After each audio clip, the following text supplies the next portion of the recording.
Okay, so we're moving on to multiplying algebraic terms now.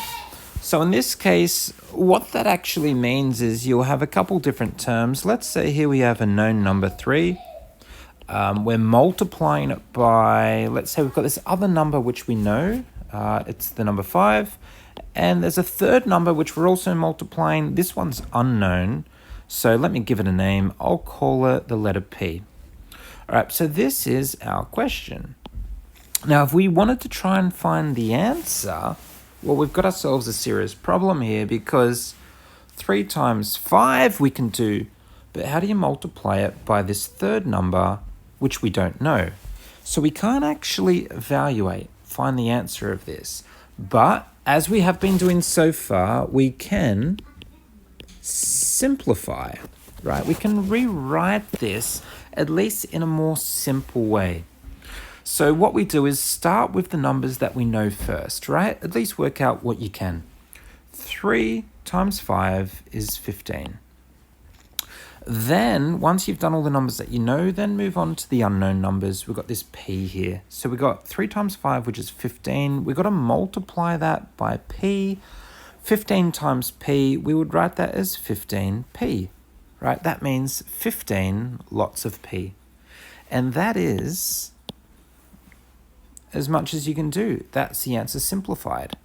Let's look at another one. Let's say we've got 2. All right, so we knew that number. We're going to multiply that by this unknown number, which I'll call K, and we'll multiply it by another number, which we know, that's the number 11. Okay, so if we want to simplify this, again, start with all the known numbers. Multiply at least what you can. All right, so we've got 2 times 11. We can work that out. That's 22. We then need to multiply this by the unknown number K. Well, it's going to be 22 times K. 22K, that's your final answer. And that is as hard as it gets. Well, at least for these types anyway. All right, so we'll finish off with one more. Let's say we've got 4 terms now. Let's say we have 5 times an unknown number. I'm going to call it A, times 3 times another unknown number I'm going to call B. All right, we want to simplify this expression. Again, start with the numbers that we know. 5 times 3, that gives us 15. And now we multiply it by the pronumerals A times B. That's just going to be AB, and the question is done. Now, there are some harder questions where sometimes you multiply a number by itself, right? We've seen this before. You know, if you had for example, if you were asked, what is 3 squared? Right, hopefully you guys remember that squared means, hey, 3 squared means 3 times 3, right, which ends up giving you 9. Anytime you have a number, in this case 3, multiplied by itself, 3 times 3, that is actually the same thing as 3 squared. And these algebraic terms, these unknown numbers, we know they're just normal numbers as well, you know. So if you had, for example, K times K, remember K is just a number. We don't know the value of it, but it is a number. So that means the normal rules apply. 3 times 3 is 3 squared. K times K would be K squared.